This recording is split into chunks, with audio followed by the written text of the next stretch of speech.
Buni Shayx Hazratlarining o'zlari aytib berdilar. Bir kun o'zlaridan alohida bir suhbatlashib o'tirganimda so'radim, ustoz, Gorbachov bilan uchrashgan ekansiz haj to'g'risida. Shu suhbatni bir uchrashganingizni aytib bering dedim, aytdilar.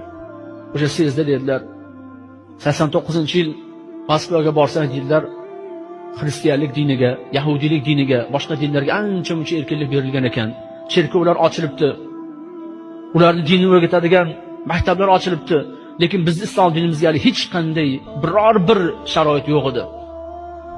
Shunda sekin Gorbachov bilan uchrashdimiz sizdan keyin dedilar. Borib turib Gorbachovni bu yerda yosh kattalar bilishadi kim ekanligini. Yoshlarimizga tushunarli bo'lishi uchun hozirgi kunda 15 ta mamlakatning podshosi. O'sha yerda 15 ta respublika bo'lgan.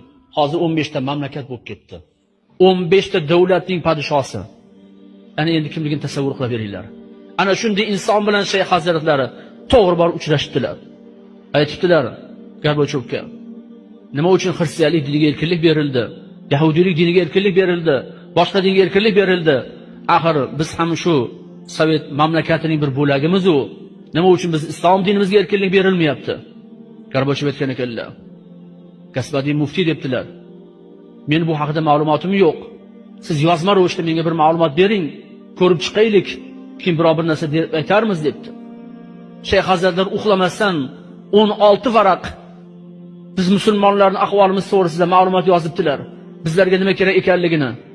Keyin aytadilar, yana o'sha sizda uchrashdik dedilar. 16 varaq narsani taqdim etdim. Siz tugallanyapti.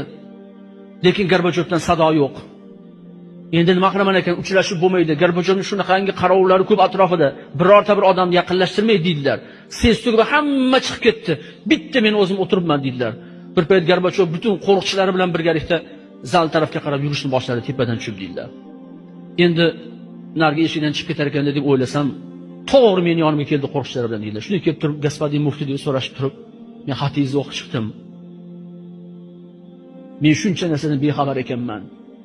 Yurtimizda shuncha musulmonlar bor ekan, shuncha tashvishi bor ekan-ku, shuncha tilaklar, istaklari bor ekan-ku, nima uchun menga hech kim aytmagan? Siz uchun katta rahmat sizga. Siz menga mana shu narsani boxabar qildingiz. Agar siz boxabar qilmaganingizda qancha buni ishlar qolib ketgan bo'lar edi.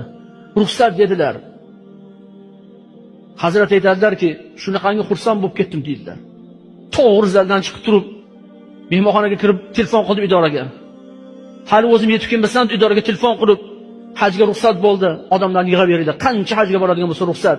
Madrasalar, masjidlar ochilsin ekan ruxsat bo'ldi. Gorbachovdan deb telefonda aytib yubordim, chidolmadim dedilar.